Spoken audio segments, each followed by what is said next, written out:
ሰበር ዜና የ2018 የኢትዮጵያ የቲክቶክ ክሬቲቭ አዋርድ አሸናፊዎች በፌዴራል ፖሊስ ቁጥጥር ስር ዋለ።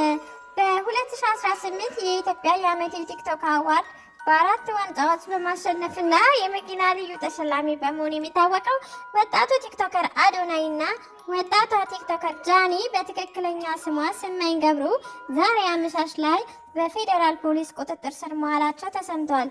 ይህ እርምጃ የፌዴራል ፖሊስ በቅርቡ በአለባበስና ከኢትዮጵያ ባህልና ልማድ ባፈነገጠ ይዘት ላይ የሚያተኩር ወጣት ቲክቶከሮች ላይ የጀመረውን የማጣራትና የቁጥጥር ዘመቻ አካል እንደሆነ እየተነገረ ሲሆን ከፍተኛ ተከታይ ያላቸውና ታዋቂ የሆኑ ቲክቶከሮች መያዛቸውን በማህበራዊ ሚዲያ ላይ ከፍተኛ አነጋጋሪ ሆኗል። የፖሊስ እርምጃው በወጣቱ ትውልድ የማህበራዊ ሚዲያ አጠቃቀምና ይዘት ላይ ያነጣጠረ ነው ተብሎ ይታሰባል ሲል በገጹ ላይ ዛሬ አስታውቋል። በሙዚቃ ስራዎች የሚታወቀው ወጣት ጆሲ ትናንት አመሻሽ ላይ በፌዴራል ፖሊስ ቁጥጥር ስር መዋሉ ይታወቃል።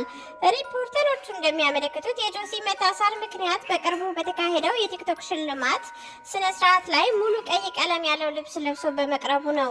ጆሲ ማብራሪያውን ሲሰጥ አርቲስቱ አለባበሱን የመረጠው ዋናው ዓላማ ስለ ሴቶች የወር አበባ ጤና መንስትራል ሄልዝ ግንዛቤ ለማስጨበጥ መሆኑን ገልጿል።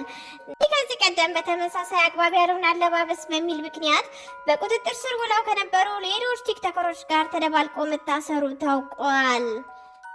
ከሁለት ቀናት በፊት ከባህልና ከስነ ምግባር ያፈነገጠ አለባበስ በሚል በቁጥጥር ስር ላይ የዋሉትን ፖሊስ ደግሞ ክስተቱን ከህዝብ ዘንድ ከፍተኛ ተቃውሞ ማስተናገዱን ተከትሎ ወዲያውኑ በክሱ የተጠረጠሩ ግለሰቦችን ከዝግጅት አቀናባሪዎችና ስፖንሰሮች ጋር በቁጥጥር ማሩ የሚታወስ ነው። በተለይም ምርመራ የተጀመረባቸው ተጠርጣሪዎች ወንጌላዊት ገብረ እንድሪያስ በርሄ፣ በረከት ጸጋዬ ጂፋር፣ መቅደም ደረጀ መንግስቱ፣ ግሩም ገዛኸኝ ቀጭኔ፣ ዮሐንስ መኮንን ኃይለማርያም ይገኙበታል።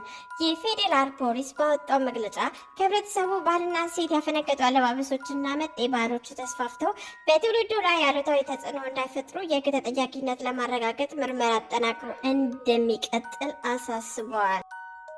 ባለፈው ሳምንት በቴሌቪዥን ቀጥታ ስርጭት ሲተላለፍ በነበረው የቲክቶክ አዋርድ ፕሮግራም ላይ ከኢትዮጵያ ባህልና ስነ ምግባር ያፈነገጠና ለብዙዎች ተቀባይነት የሌለው አለባበስ ለብሰው የታደሙ ግለሰቦችን በፌዴራል ስር ቁጥጥር ስር መዋላቸው ከተሰማ በኋላ በርካታ የኢትዮጵያ ዜጎች በየማህበራዊ ሚዲያና በተለያዩ መድረኮች ለፌዴራል ፖሊስ ምስጋናውን እያቀረቡ ሲሆን ፖሊስ የተጣለበትን ኃላፊነት በአግባቡ ተወጥቷል በማለት ድጋፋቸውን እየገለጹ ነው።